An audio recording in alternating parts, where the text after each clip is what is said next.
Hi అండి. Welcome back to our channel. ఈరోజు climate full వర్షంగా ఉంది కదా! వేడి వేడిగా పకోడీ వేసుకుందాం అనుకున్నాం. కానీ స్వీట్ కార్న్ కనిపించింది. స్వీట్ కార్న్ ఎప్పుడు ఉడకబెట్టుకునే తింటాం కదా! కొత్తగా ఈసారి ఇలా ట్రై చేద్దాం అనుకున్నా. ముందుగా స్వీట్ కార్న్ వాటర్‌లో ఉడికించి, ఆ వాటర్‌ని తీసేసి, ఆ స్వీట్ కార్న్‌లో 3 స్పూన్లు కార్న్ ఫ్లవర్, 1 స్పూన్ కారం, తగినంత సాల్ట్ వేసి బాగా కలిపి పక్కన పెట్టుకోవాలి. మీకు కూడా వర్షం పడుతున్నప్పుడు ఇలా తినాలనిపిస్తుందా? అయితే మీరు కూడా చేసుకోండి. ఇప్పుడు ఈ పక్కన పెట్టుకొని, స్టవ్ ఆన్ చేసి కడాయి పెట్టుకొని ఆయిల్ వేసి,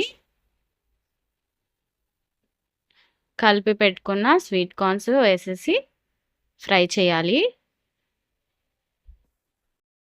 స్వీట్ కార్న్‌ని ఈ విధంగా చేసుకుంటే క్రంచీగా చాలా బావుందండి. నేను టేస్ట్ చేశాకే మీకు ఈ వీడియో చేశాను.